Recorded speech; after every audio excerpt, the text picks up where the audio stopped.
chers Thaï, chers frères et sœurs, chers amis de la retraite. Donc, je vous parle du Vietnam, dans une ville dans les hauts plateaux du Vietnam. Il s'appelle Đà Lạt.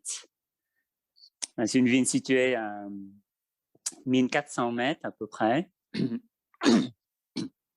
Donc, c'est assez frais par rapport à la chaleur subtropicale du Vietnam.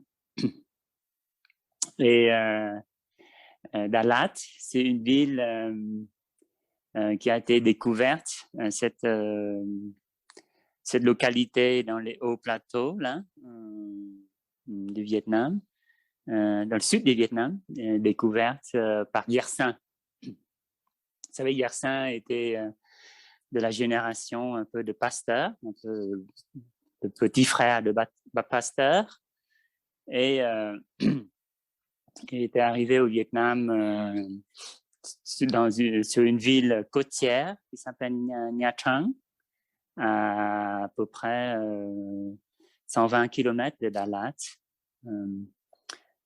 Et donc, il a progressé en explorant dans les hauts plateaux et il a trouvé ce lieu où il fait frais toute l'année. Il y a une moyenne de température entre 20 et 25. Rarement, ça dépasse 30 degrés par rapport aux autres villes. Par exemple, il y a encore quelques semaines, j'étais dans le delta du Mekong. Et ça commence à 30 degrés, quoi, 28, 30 degrés. Puis dans la journée, ça monte à 35 degrés. Alors que Đà Lạt, c'est un climat assez tempéré. Et les Vietnamiens se plaisent à cette nostalgie, un peu de cette ambiance à la française dans cette petite ville dans les hauts plateaux du Vietnam.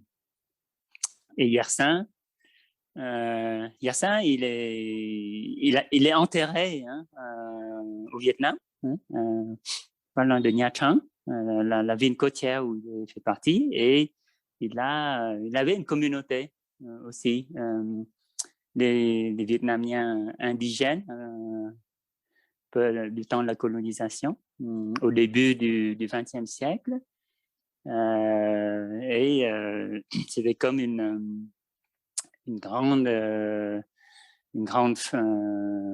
ferme, communauté, quoi.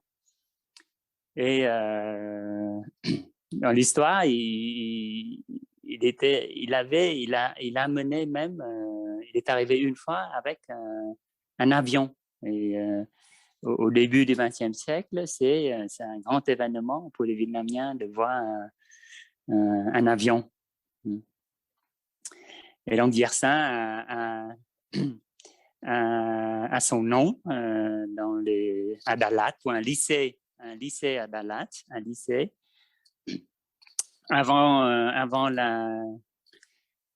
1975, avant la fin de la guerre du Vietnam, où il y avait encore le Vietnam du Nord et du Sud, mes grands-parents étaient des citoyens, enfin des habitants de Đà Lạt. Et il y avait un lycée Yersin, un lycée français, Yersin, s'appelle Yersin. Maintenant, c'est devenu un peu comme un institut universitaire de Đà Lạt. Et ma mère et mes oncles, oncles étant du côté de ma mère, suivaient une scolarité française dans ce lycée Yersin, où il y avait encore des prêtres qui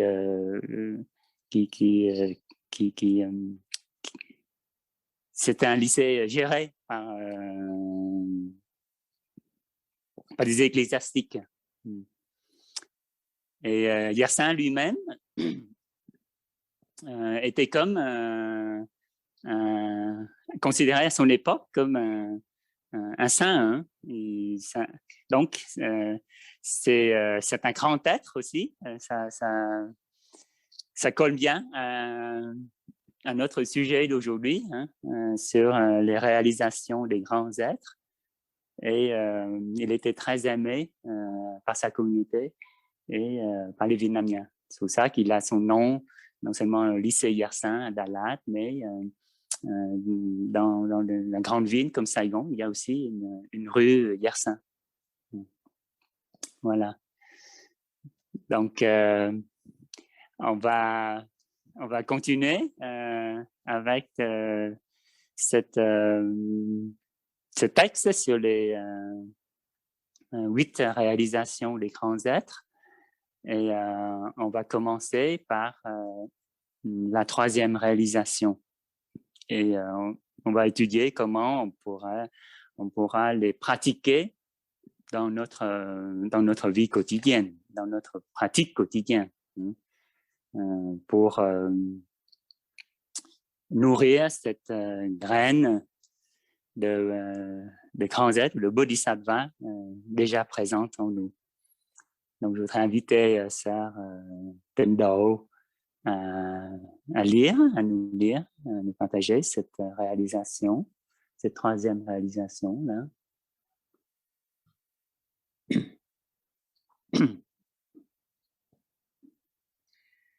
Donc la 3e réalisation.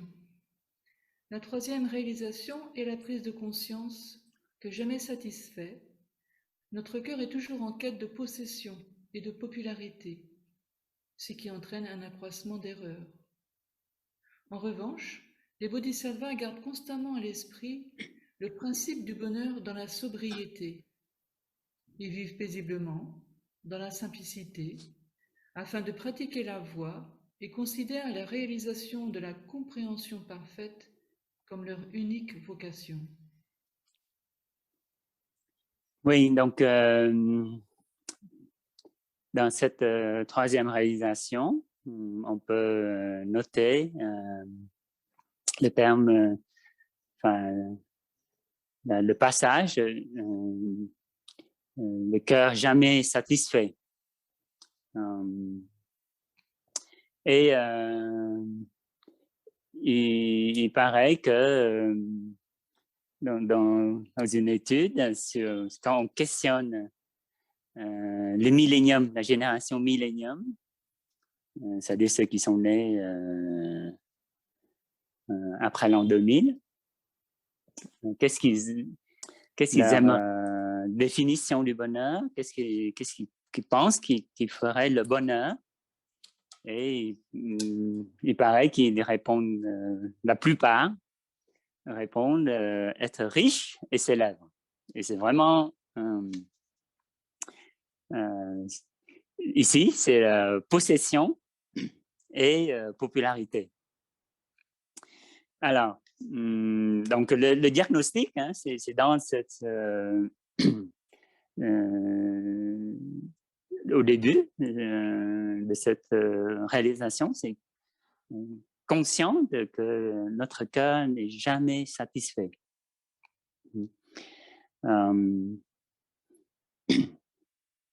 Donc, quand on ne connaît pas, on ne se connaît pas soi-même, on ne fait pas ce retour à l'intérieur, et on a du mal à être conscient de ce vide intérieur. Et quand nous ne sommes pas conscients de cette peur de manquer, qui peut être une peur qui manquait du point de vue matériel, possession matérielle, par exemple. Hein. Et cette peur de manquer peut se transmettre de génération en génération. Et c'est assez compréhensible que nous continuons si nous ne savons pas comment d'abord être conscient de cette peur, être conscient de ce vide intérieur, et si nous ne savons pas comment combler ce vide intérieur, on va le combler par l'extérieur, par tout ce qui est, peut être amené de l'extérieur. Donc, ce désir, cette quête de possession, accumulation, non seulement de biens matériels, mais ça peut être aussi de connaissances intellectuelles, qui est quand il y a trop de connaissances intellectuelles, des fois ça peut être un frein ou un obstacle à la pratique spirituelle. Donc, la possession et cette quête de popularité, c'est deux, que ce soit possession et popularité, la renommée, là, c'est assez relié. La popularité, ça se voit, la quête de popularité, ça se comprend aisément parce que c'est comme un besoin de reconnaissance qui est en fait un besoin d'être aimé finalement. Et c'est plus marqué chez les personnes qui ont un manque d'amour, un manque d'affection dans l'enfance et qui ne savent pas comment s'aimer. Et donc, ils ont besoin de ce regard extérieur, d'être reconnus comme riches matériellement ou comme célèbres dans la renommée. Et là-dessus, dans mon analyse,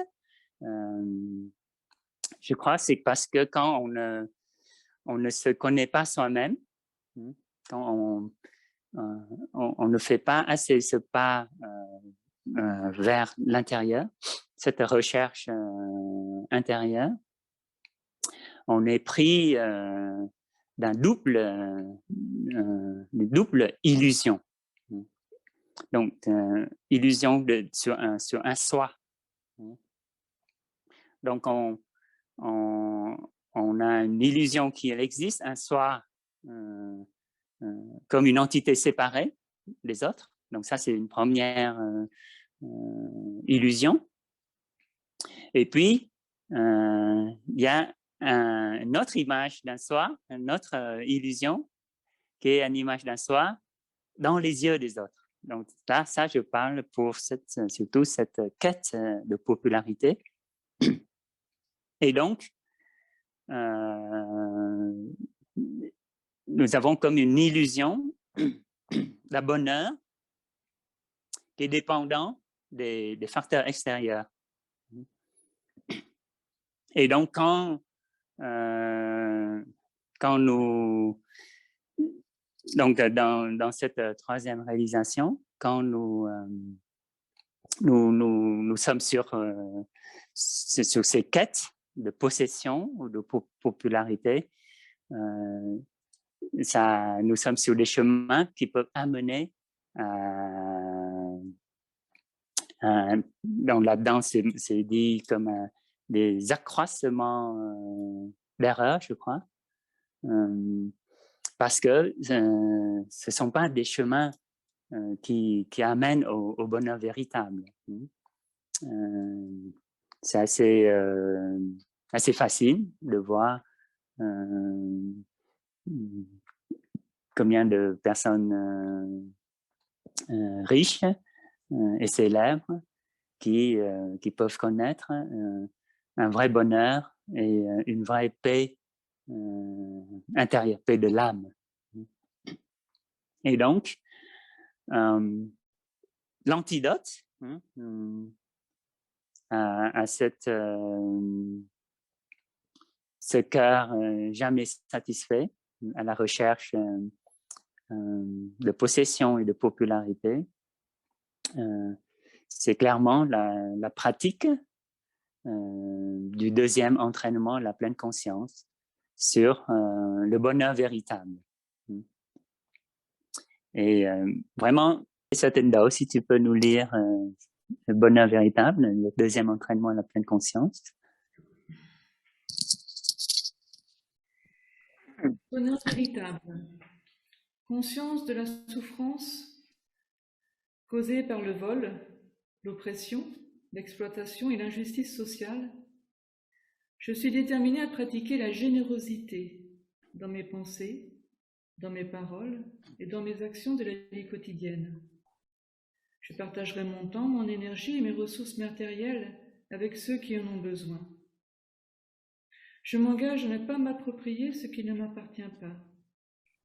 Je m'entraînerai à regarder profondément afin de voir que le bonheur et la souffrance d'autrui sont étroitement liés à mon propre bonheur et à ma propre souffrance. Je comprends que le bonheur véritable est impossible sans compréhension et amour, et que la recherche du bonheur dans l'argent, la renommée, le pouvoir ou le plaisir sensuel engendre beaucoup de souffrance et de désespoir. J'approfondirai ma compréhension du bonheur véritable qui dépend davantage de ma façon de penser que de conditions extérieures. Si je suis capable de m'établir dans le moment présent, je peux vivre heureuse ici et maintenant, dans la simplicité, reconnaissant que de nombreuses conditions de bonheur sont déjà disponibles en moi et autour de moi. Consciente de cela, je suis déterminée à choisir mes moyens d'existence justes afin de réduire la souffrance et de contribuer au bien-être de toutes les espèces sur Terre, notamment en agissant pour cesser de contribuer au changement climatique. Merci, Satendao. Donc, ce deuxième entraînement, la pleine conscience, sur le bonheur véritable, c'est toute cette troisième réalisation, le grand être. Donc, c'est assez à notre niveau. Quand chacun d'entre nous, quand nous sommes sur le chemin la pratique de la pleine conscience, et quand nous mettons ce deuxième entraînement, la pleine conscience en pratique, nous sommes sur le chemin de la réalisation, le grand être. Hein?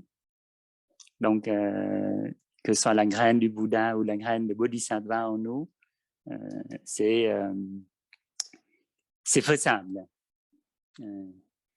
Comme dit Obama, yes, you can.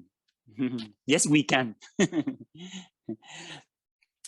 Donc, sur le bonheur véritable, vous voyez, il y a pour moi, il y a trois pieds.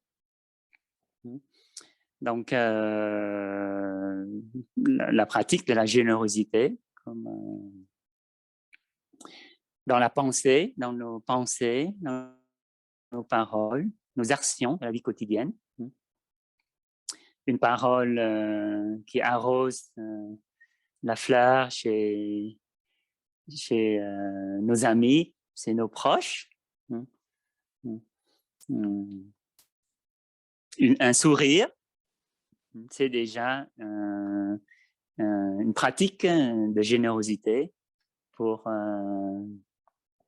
amener plus de joie autour de nous. Et puis, ce bonheur dans la sobriété. Pas dans la propriété, j'allais dire le bonheur dans la propriété, mais dans le bonheur dans la sobriété. Et c'est Thầy, notre maître.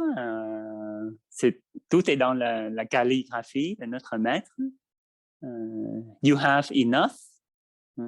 Tu as assez, mon enfant. Quand avec juste un peu d'arrêt et d'observation, j'inspire et je suis conscient des conditions de bonheur que j'ai actuellement. Juste en 1 ou 3 respirations, si on énumère un peu les conditions de bonheur que nous avons actuellement, ici, dans l'ici et maintenant. Du point de vue santé, si on est là, assis, actuellement, on peut encore s'asseoir en méditation là, pour ce partage. C'est déjà une condition de bonheur. Nous ne sommes pas malades, pas trop malades, je dirais. Et avoir une condition physique relativement stable, qui est primordiale. Et puis, quand nous regardons autour de nous, nous avons encore les êtres chers, comme nos parents, nos enfants, les frères et sœurs génétiques et puis spirituels qui sont encore autour de moi. Ce sont des conditions de mon bonheur. Et puis, les conditions matérielles qui sont relativement largement suffisantes pour que je puisse vivre une vie de moine sans manquer de rien. Et heureusement que j'ai un des pratiquants laïcs aux États-Unis a offert aux moines leur téléphone de smartphone recyclé. Là. On recycle le smartphone, et ce qui fait que j'ai un iPhone qui me permet d'avoir cette connexion avec vous, par exemple. Et puis, dans ma pratique de moine, il y a aussi la pratique des 3 contentements de vie simple. Que ceux qui veulent revenir, c'est pas seulement pour les moines, mais c'est aussi accessible à nos pratiquants laïcs. Et c'est un peu la pratique de ceux qui suivent le mouvement de la simplicité volontaire, par exemple. Vous voyez? Et c'est sur les trois contentements, là, du point de vue nourriture. Et c'est pour ça que symboliquement, nous chérissons notre bonne de moine, pour à chaque fois ne pas trop remplir, parce que nous sommes limités par le bol. Et puis, de temps en temps, quand nous pratiquons le jeûne, vous voyez, de 1 jour, de 3 jours, de 1 semaine, ça permet aussi de mieux voir notre rapport avec la nourriture. C'est un rappel de ce rapport-là. Et donc, le moine aussi a, du point de vue vêtements, donc nourriture, il ne faut pas trop Juste manquer un tout petit peu serait pas mal. Donc, lors d'un repas, pas manger tout plein. Il faut se lever de la table avec encore un peu de place dans l'estomac. Puis le vêtement, c'est pour ça que nous avons le vœu d'être moine de 3 robes et un bol. Bien sûr, nous avons plus que 3 robes,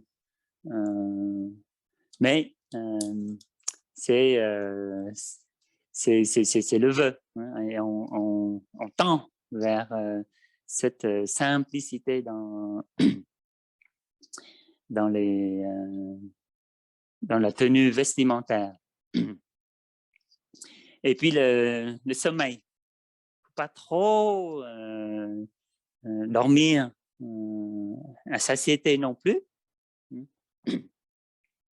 Et c'est pour ça que le moine doit cultiver cette habitude de se lever tôt. Parce que tout ça, c'est lié au plaisir sensuel, hein, au plaisir sensoriel et sensuel. Quand on mange trop bon et trop en quantité, eh ben, ça fait trop d'énergie, et ben, cette énergie-là va se manifester quelque part d'autre. Et quand on dort trop aussi, c'est une entrave quand même à un esprit clair.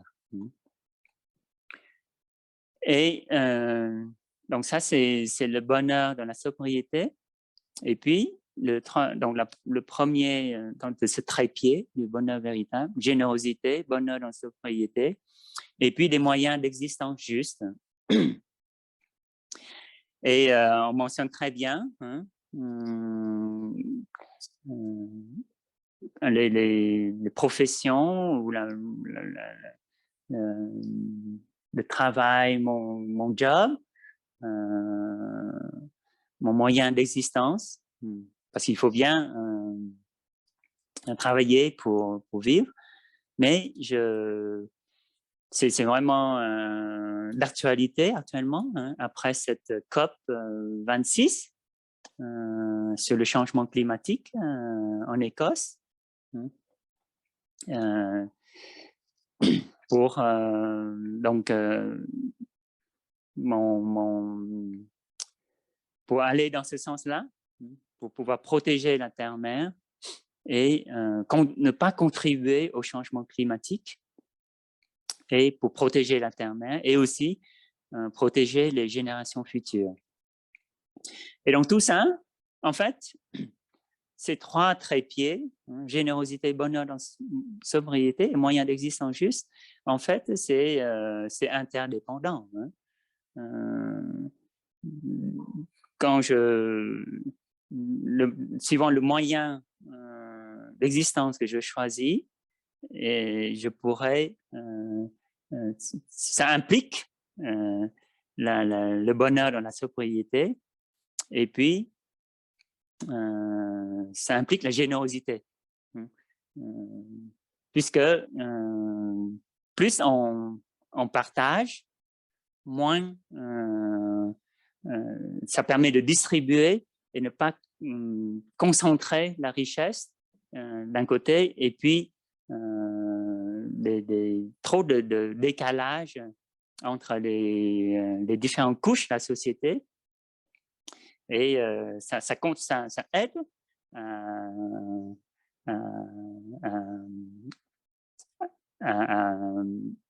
inverser ce processus de changement climatique. On voit bien qu'en Écosse, les militants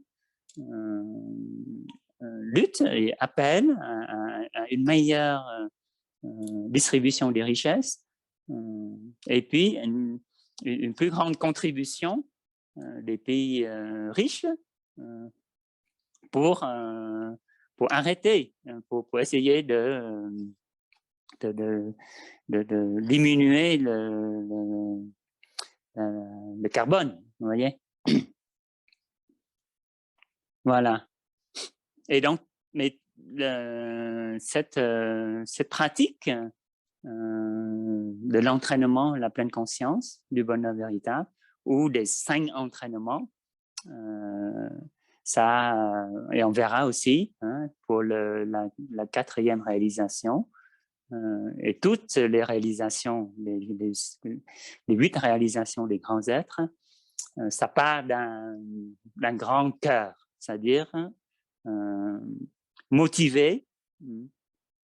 Leurs réalisations sont motivées par l'amour et la compassion pour tous les êtres. Et donc, quand nous pratiquons cette 3e réalisation et donc ce 2e entraînement à la pleine conscience, le bonheur véritable, la motivation, puisque la pleine conscience, c'est être conscient, conscient de la souffrance provoquée par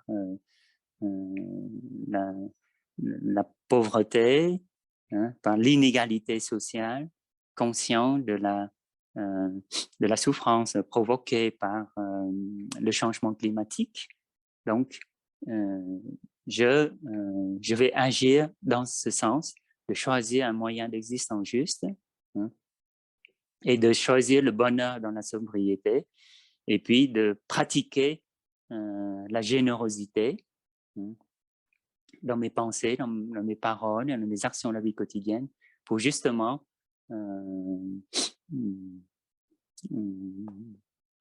développer,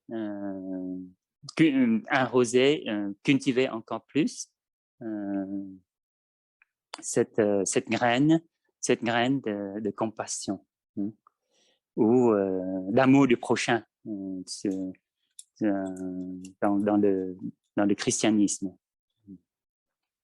Voilà, donc je pense que j'en ai partagé assez sur cette 3e réalisation. Je pense qu'on va pouvoir écouter un son de cloche et puis on va commencer avec la 4e réalisation.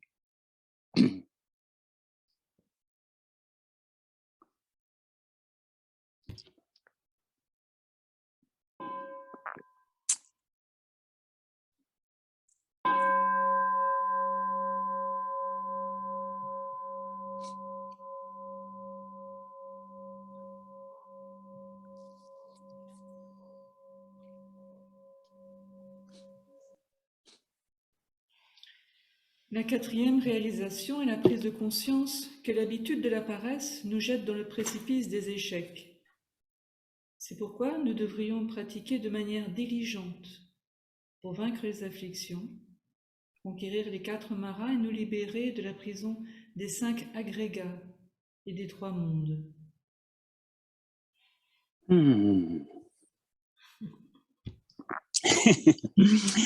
Bon, cette 4e réalisation, elle est assez courte, mais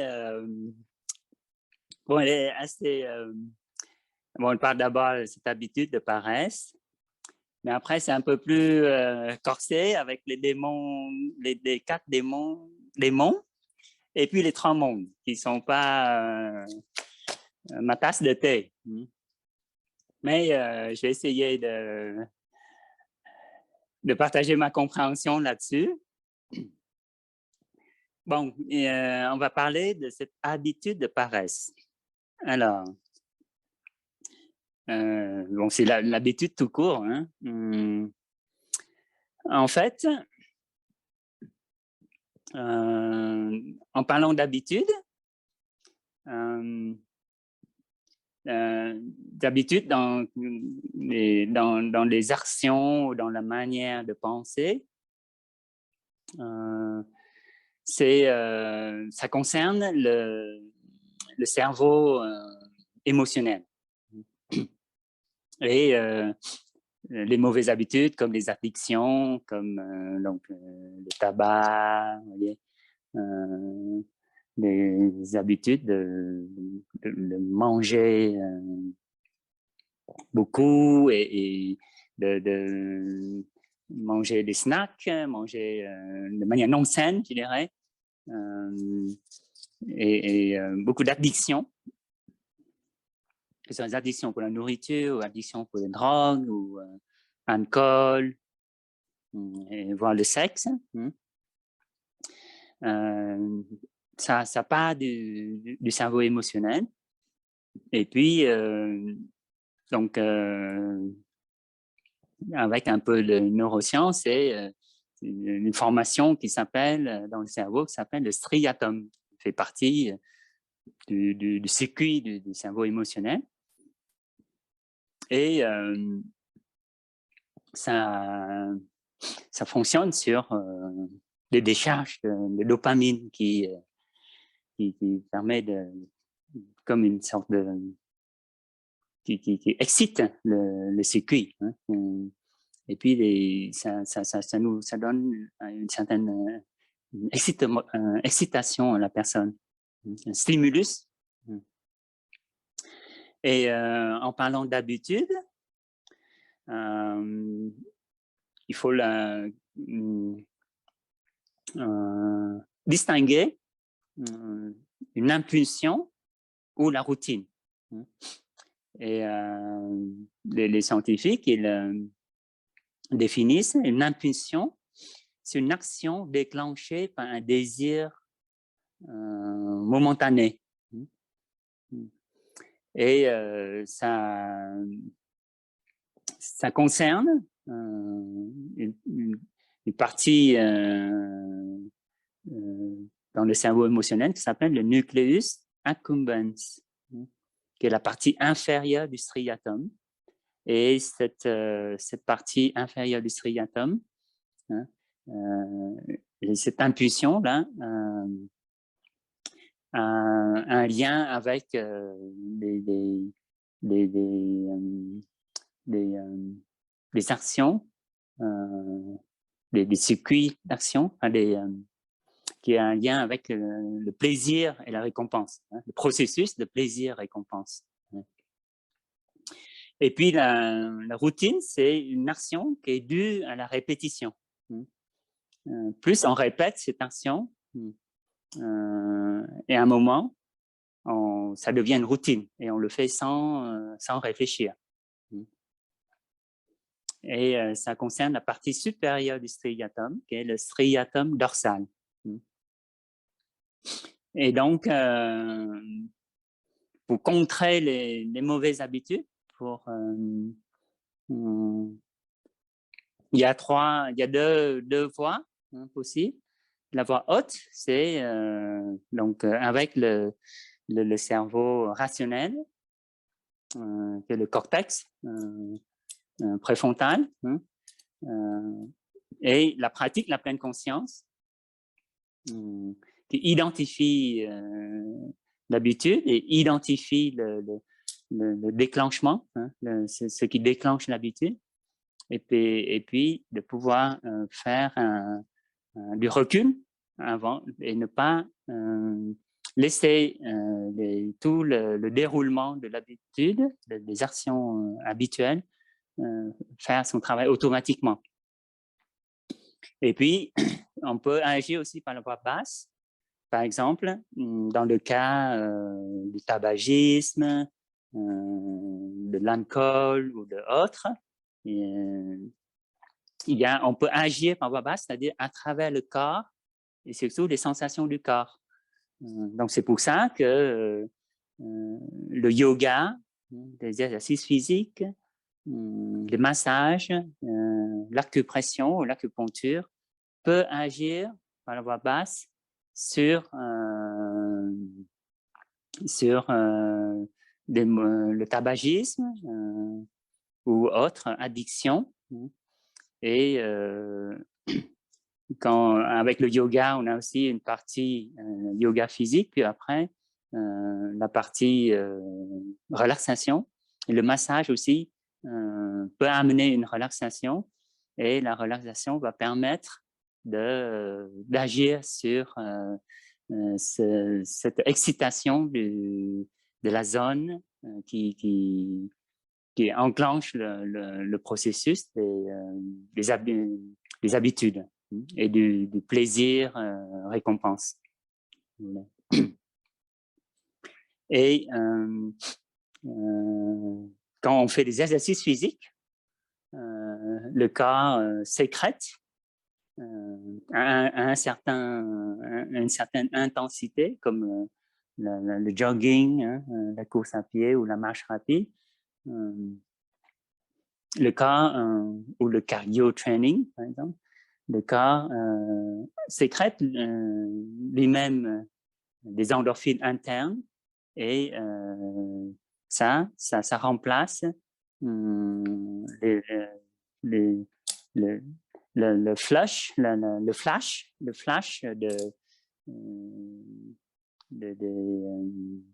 des opioïdes, des drogues, par exemple. Vous voyez? Donc, c'est ça qui est la voie basse pour agir, transformer les habitudes ou les addictions. Et puis, donc, pour vaincre, pour transformer cette habitude de paresse qui nous mène à l'échec dans notre vie de pratiquant, il y a cette pratique de la diligence juste qui est assez qui est une pratique assez commune, assez largement enseignée par notre maître quand on parle dans la psychologie bouddhiste, qui est et on verra que cette pratique de diligence juste, ça on peut l'appliquer aussi pour l'harmonisation ou dans l'harmonie des 5 agrégats, quand on parle de démons des 5 agrégats. Et donc, il y a 4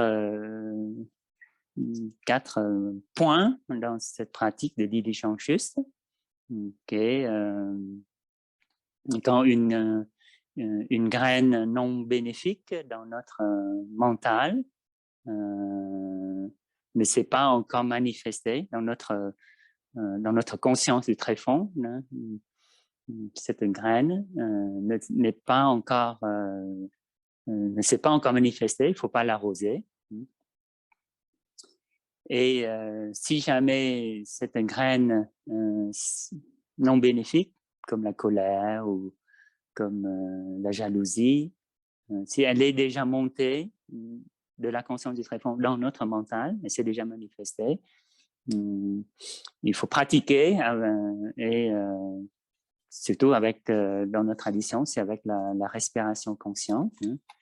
J'inspire, je sais que la colère est là, je sais que la jalousie est là. Et donc, j'identifie et avec la respiration, je l'embrasse, je l'accompagne pour qu'elle revienne à l'état de graine. Et de l'autre versant, quand une graine bénéfique, la graine de la joie, la graine du bonheur, la graine de la paix ne s'est pas encore manifestée, il faut que je pratique l'arrosage sélectif dans ma vie quotidienne pour qu'elle puisse pousser. Et si une graine bénéfique, une graine de joie, une graine de pardon, une graine de générosité, c'est déjà manifesté, et ben, je pratique toujours avec la respiration consciente pour pouvoir la maintenir le plus longtemps possible dans à l'état de manifestation dans mon mental. Et donc, pour l'antidote de cette habitude de paresse, c'est de l'autre côté, c'est l'autre versant, c'est au lieu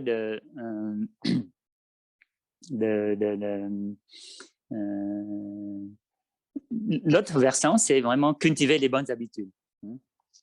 OK, je reconnais que j'ai ce mauvais habitude. Je prends note, je vais m'occuper de toi, mais d'un autre côté, je vais cultiver les bonnes habitudes. Et le fait de cultiver les bonnes habitudes, une fois que les bonnes habitudes s'installent, petit à petit, les mauvaises habitudes vont se transformer et vont disparaître par eux-mêmes. Que ce soit, donc, commencer par le corps, par exemple. Donc, quand on parle cultiver de bonnes habitudes, physiquement, par le corps, ça commence par l'alimentation, la nourriture. Et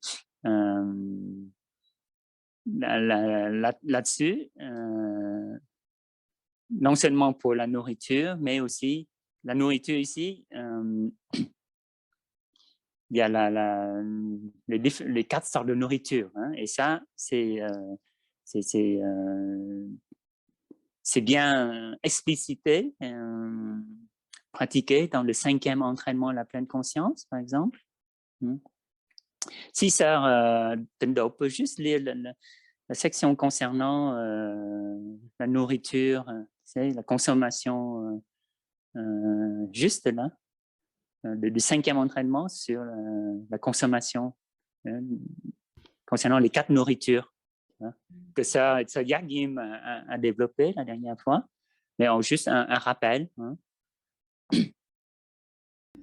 Consciente de la souffrance provoquée par une consommation irréfléchie, je suis déterminée à apprendre à nourrir sainement mon corps et mon esprit et à transformer en entretenant une bonne santé physique et mentale par ma pratique de la pleine conscience lorsque je mange, bois ou consomme. Afin de ne pas m'intoxiquer, je m'entraînerai à observer profondément ma consommation des 4 sortes d'aliments. Donc les aliments comestibles, les impressions sensorielles, la volition et la conscience. Donc je m'engage à m'abstenir d'alcool, de drogue, de jeux d'argent et à ne consommer aucun produit contenant des toxines, comme certains sites internet, des jeux électroniques, de la musique, des films, des émissions de télévision, livres ou magazines, ou encore certaines conversations. Je m'entraînerai régulièrement à revenir au moment présent pour rester en contact avec les éléments nourrissants et porteurs de guérison qui sont en moi et autour de moi, et à ne pas me laisser emporter par des regrets ou des peines concernant le passé ou par des soucis ou des peurs concernant l'avenir. Je suis déterminée à ne pas utiliser la consommation comme un moyen de fuir la souffrance, la solitude et l'anxiété. Je m'entraînerai à regarder profondément la nature de l'interdépendance de toute chose, afin qu'en consommant je nourrisse la joie et la paix, tant dans mon corps et ma conscience que dans le corps et la conscience collective de la société et de la planète. Donc, vous voyez, ici, cultiver des bonnes habitudes, donc des habitudes de consommation. Et ça, c'est très proche. Enfin, quand on pratique les 5 entraînements, donc le 5e entraînement ici, ça contient tout de cette diligence juste et de pouvoir pratiquer ce qu'on appelle l'attention appropriée, surtout concernant les 6 sens, et de diriger notre attention de manière appropriée pour que les graines bénéfiques puissent être arrosées et que les graines non bénéfiques ne soient pas arrosées. Et donc, alimentation, nourriture, exercice physique et relaxation. Donc, on ne peut pas pratiquer, comment dire, dans notre pratique de méditation, on pratique la pleine conscience, on ne peut pas seulement dire que c'est la conscience, c'est l'esprit, et donc je me concentre seulement sur le travail de l'esprit, enfin sur la pratique de l'esprit. Mais méditer, c'est vraiment engager tout le corps, et c'est un entraînement aussi du corps. On sait bien que pourquoi avec la maladie, avec la vieillesse, l'âge qui vient, c'est plus difficile de pratiquer, parce que quand le corps n'est pas en bonne condition, quand on a des douleurs articulaires, des douleurs dues aux maladies, ou la dégénérescence due à la vieillesse, c'est beaucoup plus difficile de pratiquer la méditation, de se concentrer, et donc cultiver de bonnes habitudes avec le corps, ça aide aussi à contrer cette habitude de paresse. Et là-dessus, cultiver les habitudes du corps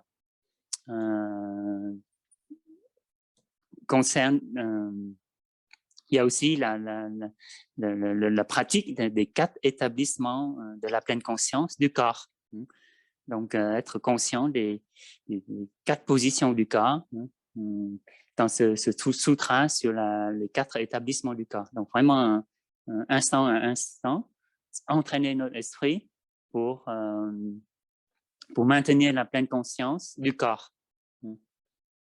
En position allongée, en position assise, en position debout, en position de marche, de mouvement. Ne pas quitter ce lien avec le corps. Et puis, pour cultiver de bonnes habitudes, il y a aussi quelques trucs, quelques techniques. Donc, il faut savoir établir un objectif à court terme, moyen terme et long terme. Par exemple, quand je veux cultiver une habitude d'exercice physique ou de jogging ou de marche rapide, il faut que je m'établisse comme un contrat d'abord et établir un objectif. Par exemple, si je débute, eh ben, je vais dire à court terme, sur une semaine, je vais essayer de faire 2 fois une marche de 1 heure si je n'ai jamais marché avant. Ou le jogging, c'est pareil, par exemple. Et puis, un objectif à moyen terme, mettons dans 3 mois. Je vais essayer pendant 3 mois de pouvoir maintenir au moins 2 fois, 3 fois par semaine cet exercice physique, cette marche ou jogging, et puis dans 1 an. C'est à long terme. Mais pour pouvoir établir ces objectifs clairement, et avec des moyens, des rappels, pour pouvoir semer cette graine-là dans notre conscience. Donc, établir un objectif, et puis il n'y a pas de secret, c'est répéter Et on fait une routine, action 2 en répétition, répéter et répéter encore et encore. Et on peut aussi jouer sur si le parti du cerveau émotionnel sur les parties qui sont reliées à la notion de plaisir et récompense, on peut justement l'utiliser à bon escient ici en se gratifiant. Chaque fois qu'on atteint un objectif, ou chaque fois qu'on ait fait un exercice physique, pardon, on peut, maintenant il y a des apps, des applications. Si on a fait 8000 pas dans la journée, pling, on a une notification. Et donc, il y a non seulement cette notification nous fait du bien, mais on peut aussi s'auto-récompense, voyez, par voilà, un petit carré de chocolat ou des choses comme ça. Et donc là, c'est savoir utiliser cette partie du cerveau émotionnel à bon escient. Et puis, bien sûr, autour de tout ça, c'est avec l'aide de la Sangha, de la communauté de pratique, ou un groupe d'amis pour nous aider sur ce chemin des bonnes habitudes. Rien ne vaut une Sangha pour la présence d'amis de pratique, que ce soit la pratique des exercices physiques ou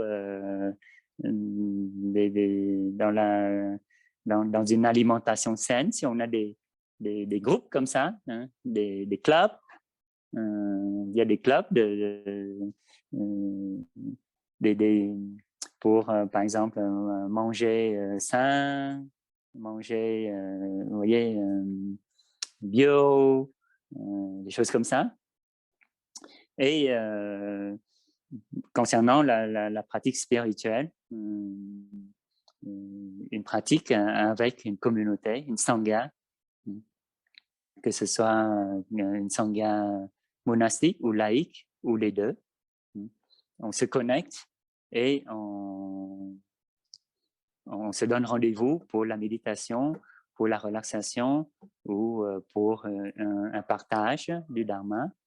Eh bien, c'est un stimulus, c'est ce qu'on appelle un trigger, un élément déclenchant qui va permettre d'actionner le circuit, une bonne habitude de, par exemple, se lever ensemble, se lever à 5 heures du matin pour se connecter et avoir une méditation en ligne ensemble avec la Sangha.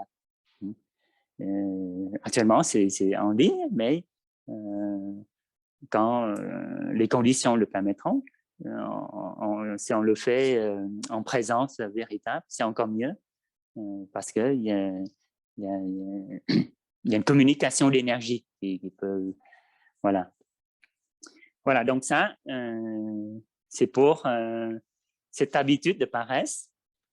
Et puis, on va en venir... Donc, avec une diligence juste, on va pouvoir vaincre. Donc, si on crée, on cultive des bonnes habitudes avec la pratique, la diligence juste, on va pouvoir vaincre les afflictions et puis conquérir les 4 démons et les 3 mondes. Alors, j'avoue que je suis pas, j'ai dû me documenter pour savoir ce que c'est ces 4 démons là. Et alors dans la littérature bouddhiste, il y a le démon des afflictions, dans les afflictions, il y a ce qu'ils appellent les afflictions racines ou de base, qui sont l'avidité, colère, ignorance, orgueil, doute, vue erronée. Puis les afflictions plus conditionnées, pardon, qui sont les autres formations mentales non bénéfiques. Il y a les 5 agrégats, là on va en parler. Et puis le démon s'appelle entre guillemets céleste, qui sont les désirs, la jouissance. Donc c'est la richesse matérielle, la renommée, le sexe, surtout les sommeils, nourriture. Et c'est un peu ce démon-là qui tente le Bouddha lors de ses derniers moments avant l'éveil. C'est un peu dans les histoires du Bouddha, là, de la vie du Bouddha. Et puis le démon de la mort, qui est un peu, parce qu'il appelle ça démon, parce que la mort entrave la pratique. Quand il n'y a plus ce cas, c'est plus difficile pour pratiquer. Et c'est relié à l'impermanence. Et puis, bon, on est dans cette terminologie. Les 3 mondes, il y a le monde des désirs, Kamadhatu, le monde de la forme, Rupadhatu, et puis le monde sans forme ou non-forme, Arupadhatu. C'est plutôt immatériel. Voilà. Donc, peut-être un son de cloche, et puis, voilà, on va pouvoir terminer.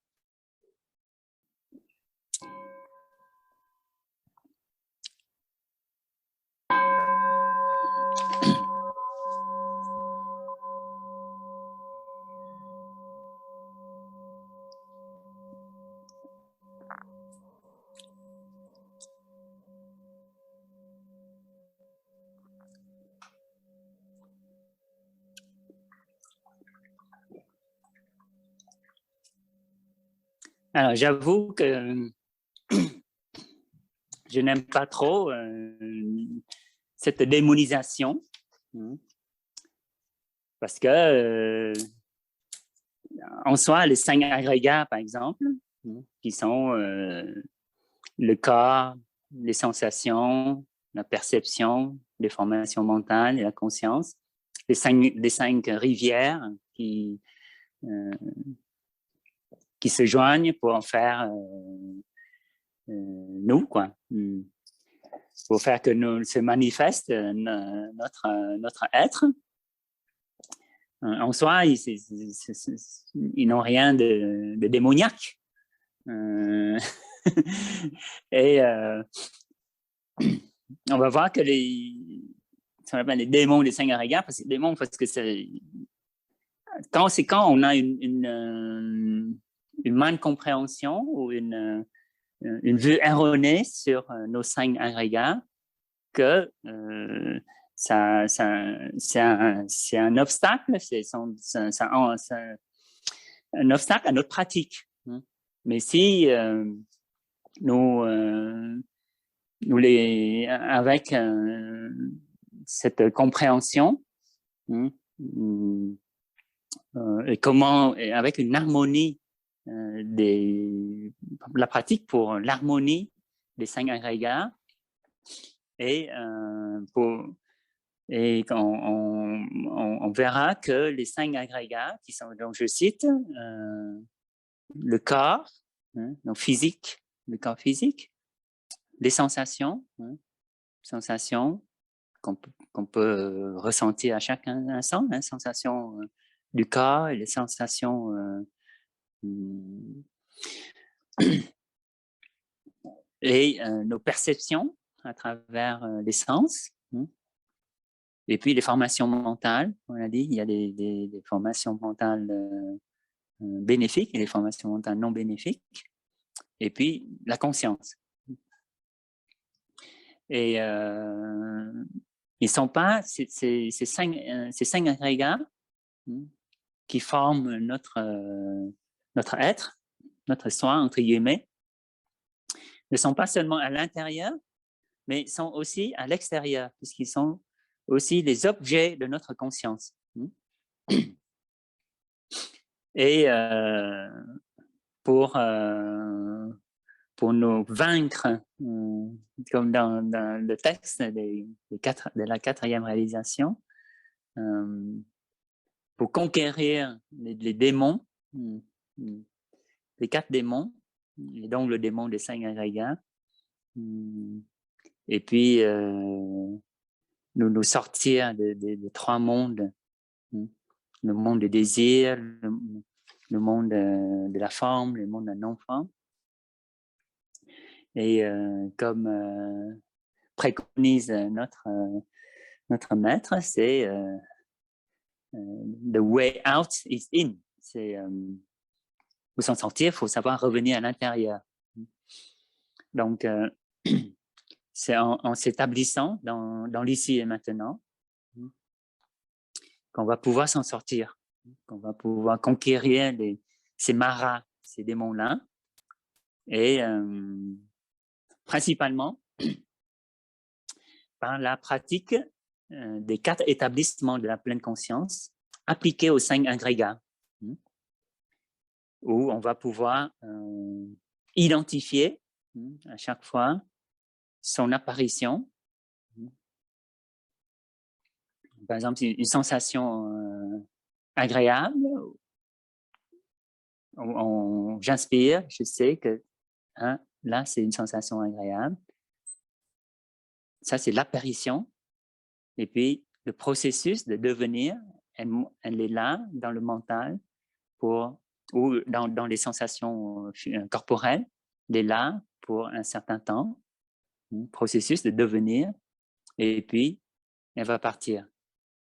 J'inspire, donc je continue avec ma respiration consciente pour être là, présent avec cette sensation, qu'elle soit agréable, désagréable ou neutre. Et puis après, il y a le processus de dissolution. Elle est là pour un moment et puis elle disparaît. Et ça, dans le vipassana, dans la pratique du vipassana, c'est très focalisé, c'est très approfondi là-dessus. Donc, peut-être, j'inviterai Sœur Tendo à lire ce passage sur les 4 établissements de la pleine conscience appliqués aux 5 agrégats. Donc, c'est un peu rébarbatif, mais c'est la base.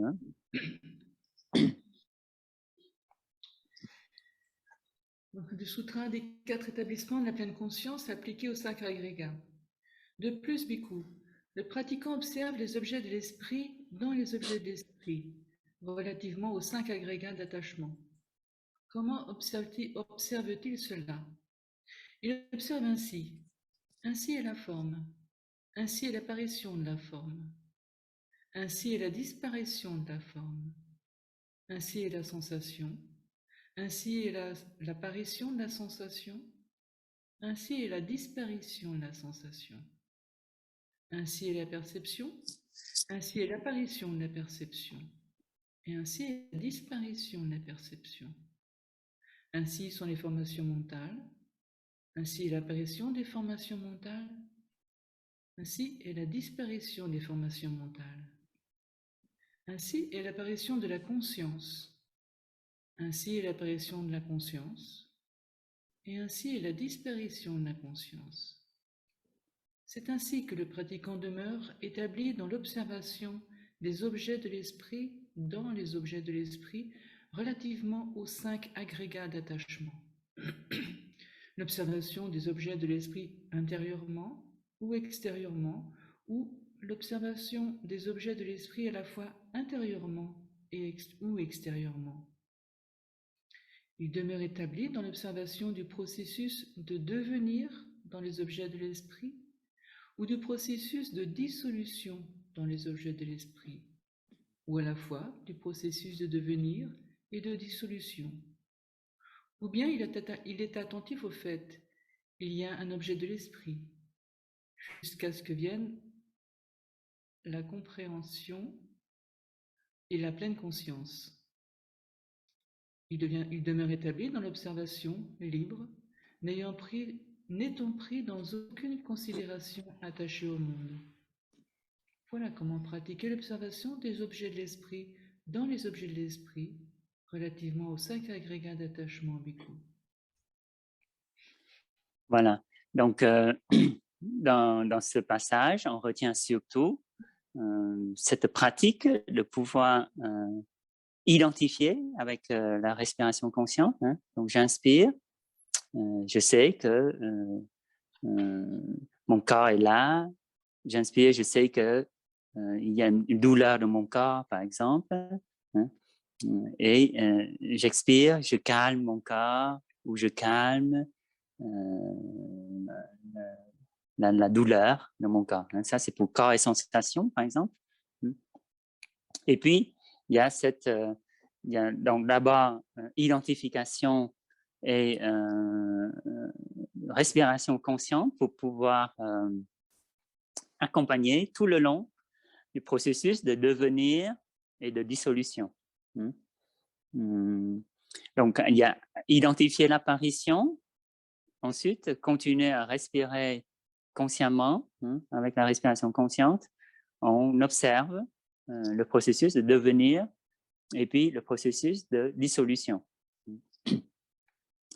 Donc, concrètement, bon, dans le temps, les moines ont cette pratique d'observer le corps, vous voyez, d'abord comme un objet, un corps, un contenant des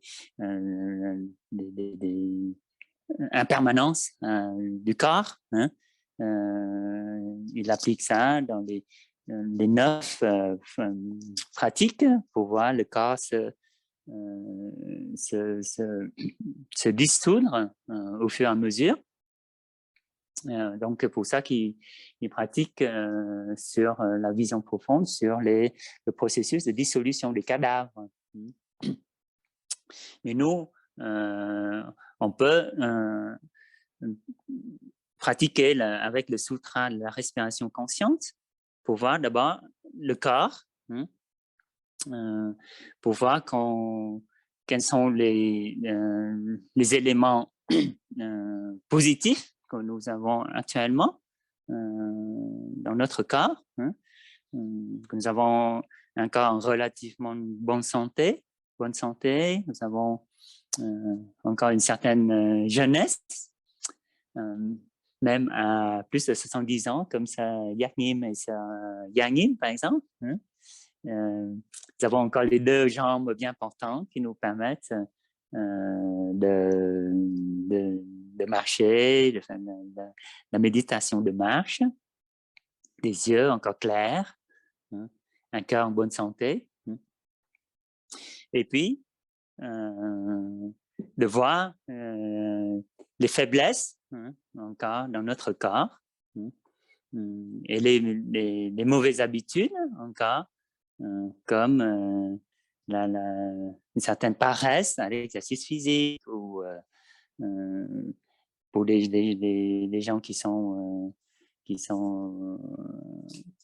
dans des addictions au tabac, choses comme ça. Donc, c'est la pratique pour observer et pratiquer la vision profonde là-dessus et pour voir ce qu'on va pouvoir développer, ce qui est positif dans notre corps, continuer à développer. Comme tout à l'heure, on a vu pour la diligence, pour développer de bonnes habitudes, et puis ce qu'il y a encore à transformer dans notre corps. Et donc, avec la respiration consciente, on peut calmer et relâcher le corps. Voyez? Et ça contribue à la pratique de l'harmonie du corps. Quand le corps n'est pas en harmonie, c'est-à-dire quand il a des disharmonies comme des douleurs corporelles ou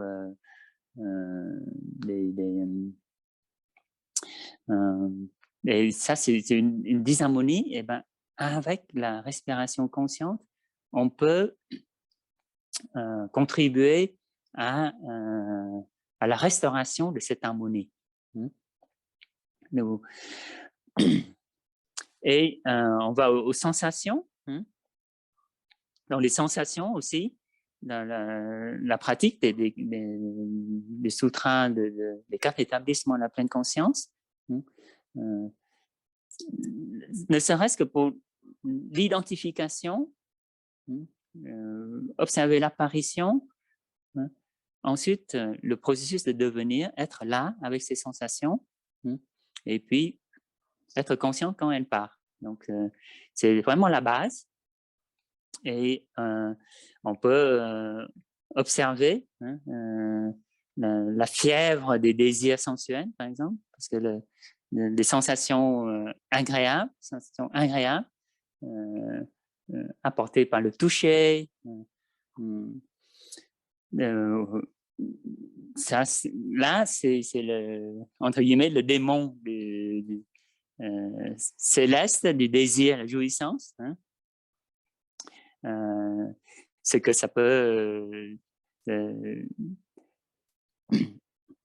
mais une fois que le désir n'est plus là, et si on est attaché, il y a cette notion d'attachement au corps, cette notion d'attachement aux sensations, surtout quand elles sont agréables, ça peut engendrer un syndrome de manque et de souffrance plus tard. Mais de l'autre côté, nous avons des sensations de joie du quotidien, de paix et de bonheur à nourrir. Et donc, à être conscient, de pratiquer quand sensation de joie est là, sensation de paix est là. Et c'est toute la pratique de la diligence juste, nourrir ces graines bénéfiques à notre paix, à notre joie. Et dans la pratique du village des pruniers, même les sensations neutres, on peut aussi les transformer en sensations agréables. On connaît bien cette histoire de douleur dentaire. Quand elle n'est pas présente, c'est une sensation neutre. Et donc, quand elle n'est pas présente, c'est une sensation neutre. On ne s'en rend pas compte, mais on peut très bien dire « Ah, je suis heureux que je n'ai pas de douleur dentaire. » Et quand une sensation déplaisante, une sensation désagréable, comme une douleur, par exemple, est présente, toujours avec cette pratique, la respiration consciente. J'inspire et je calme la douleur présente dans mon genou ou dans mon dos. Et j'expire, je relâche. Je relâche les tensions musculaires dans mon dos. Et ça permet de restaurer l'harmonie dans les sensations. Parce que quand il y a cette fièvre du plaisir sensuel, du plaisir, des sensations agréables, du désir, c'est une fièvre, donc ça brûle. Et on va maintenant dans les perceptions. Et on peut, avec l'observation de nos perceptions, avec cette pratique, la pleine conscience, de se demander, j'inspire, est-ce que je suis sûr de ce que je perçois?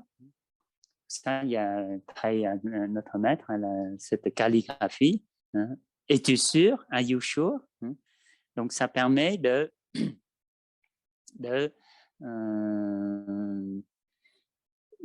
d'avoir du recul, de s'arrêter d'abord, j'inspire, je sais que c'est ce que je perçois.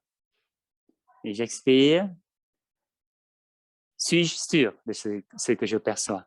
ça permet d'avoir un certain arrêt et recul et de se poser la question. Et donc, toute cette pratique d'harmonie et c'est comment dire, imagé dans la pratique de j'inspire, je me vois comme l'eau calme d'un lac tranquille, d'un lac de montagne tranquille. Ici, vraiment, mon mental à l'intérieur de moi, je suis assis là et je suis vraiment comme l'eau calme. Et à ce moment-là, tout ce qui passe au-dessus du lac, je reflète ce qui est. J'expire, je reflète ce qui est. Et si un nuage passe, je reflète ce nuage comme il est. Si un oiseau passe au-dessus du lac, et je reflète l'oiseau comme il est. Et je ne reflète pas une image déformée. Et donc, plus on pratique pour avoir l'esprit calme et pour avoir les agrégats, là, corps, sensations, et ma conscience, mon esprit assez calme, et ben, je reflète ce qui est. Et l'image sera moins déformée. Parce qu'une image déformée, l'histoire de voir une corde quand on se promène la nuit et on marche sur une corde et qu'on croit que c'est un serpent, c'est vraiment une perception erronée. Parce que nous avons cette peur du serpent qui fait que nous déformons ce que nous voyons ou ce que nous sentons. Et donc, c'est avec, plus on pratique, plus on a de l'expérience et de la compréhension, et ben on progressera sur cette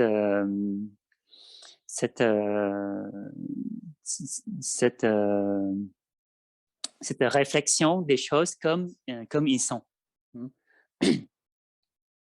Quelqu'un nous dit quelque chose et parce que nous avons toute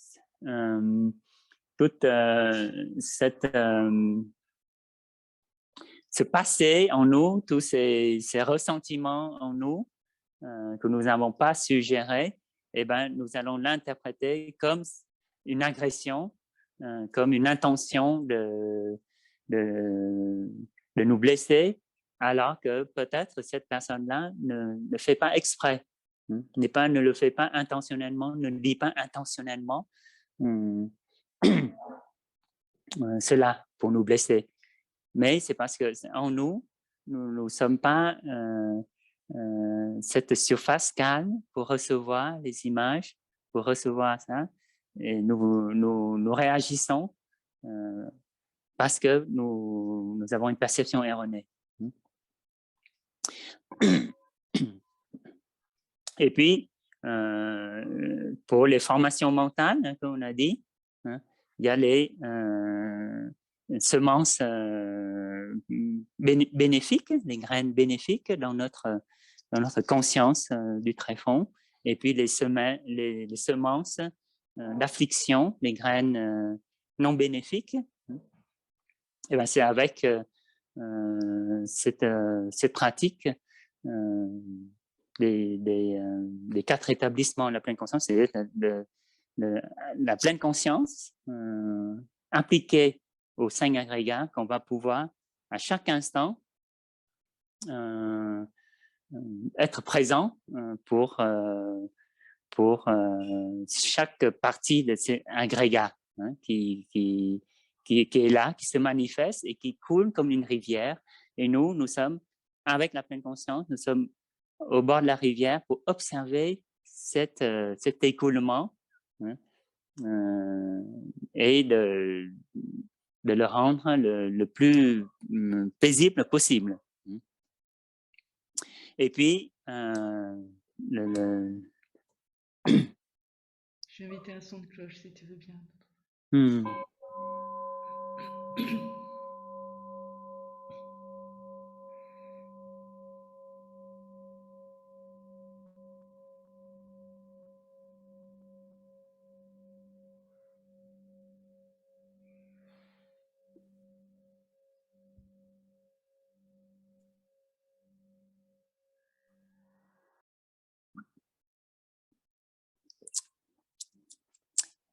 Vous voyez, c'est seulement avec un des mondes des 5 agrégats qu'on n'en finit pas. Hein. Et puis, le cinquième des agrégats, c'est la conscience. Hein, et le fleuve qui n'est pas tout le temps tranquille. Hein. Et on va pouvoir en terminer parce que là, bon, la conscience, il y a toute la vie pour étudier et pratiquer sur la conscience. Hein. Pour voir ce que le sutra des 4 établissements de la conscience nous dit sur la pratique de l'observation de l'esprit ou la conscience dans l'esprit. Hein. Je voudrais inviter Sœur Tendo à lire ce passage sur la pratique de l'observation de l'esprit dans l'esprit. Cher frère Fabliu, Ouais. excusez-moi d'interrompre, mais il est déjà 11h20 et après, on voudrait avoir un peu de marche méditative avant de cuisiner pour le repas. Donc, peut-être, c'est très intéressant, mais peut-être, est-ce que c'est possible d'un peu faire plus court pour laisser le temps de digérer? Oui, ben, je pense qu'on peut terminer par ce texte. Hein? Je pense qu'il nous faut juste 5 minutes pour le lire, non? Ok, je vais le mettre. J'ai fini, là. Okay. C'est pour ça que je vous dis, les autres démons se trouvent dans ce démon.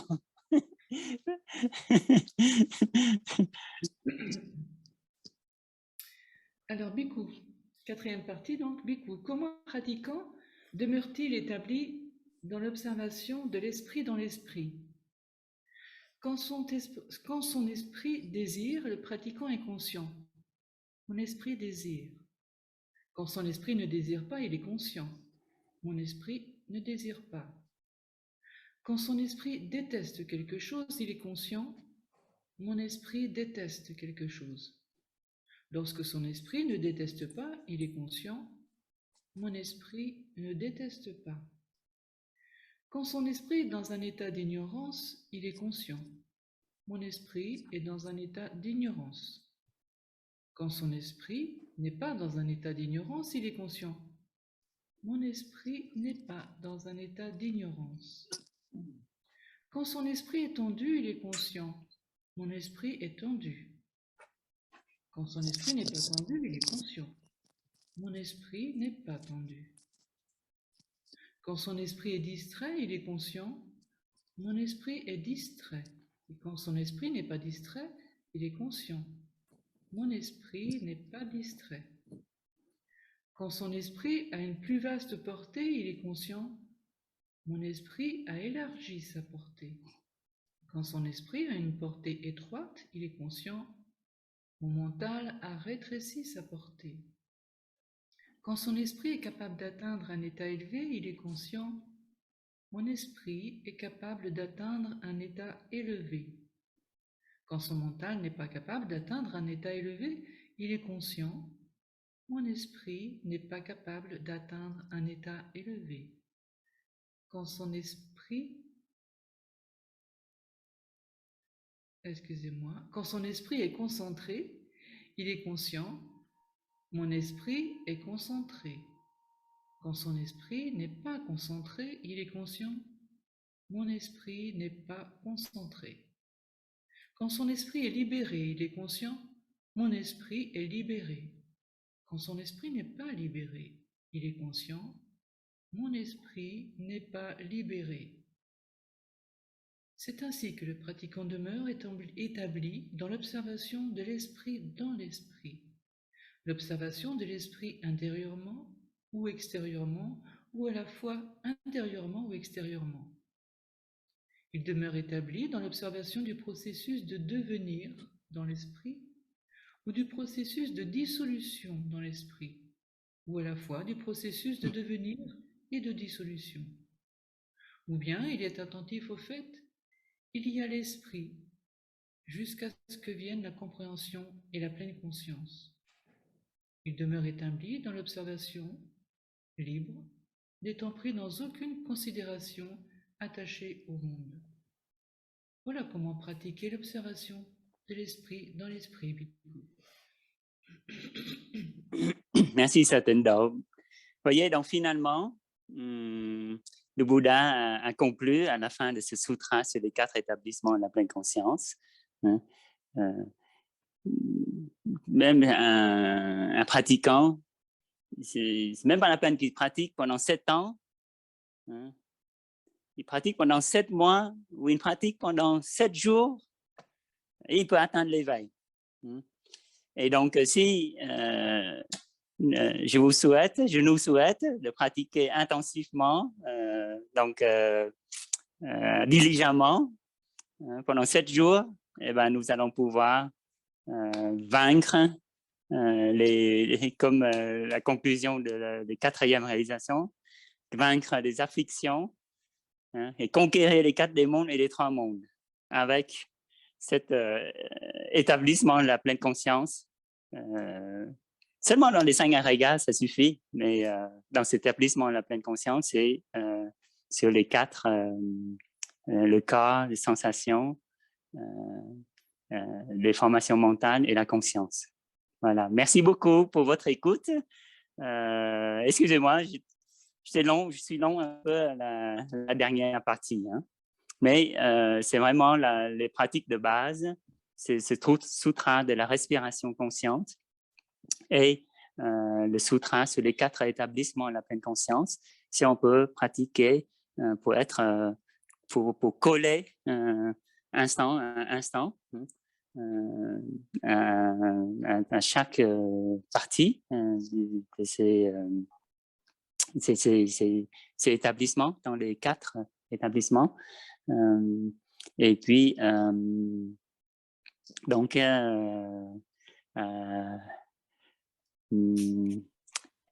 pour, oui, et puis l'application, c'est les 5 entraînements à la pleine conscience que nous pouvons pratiquer et réciter avec la Sangha une fois par mois.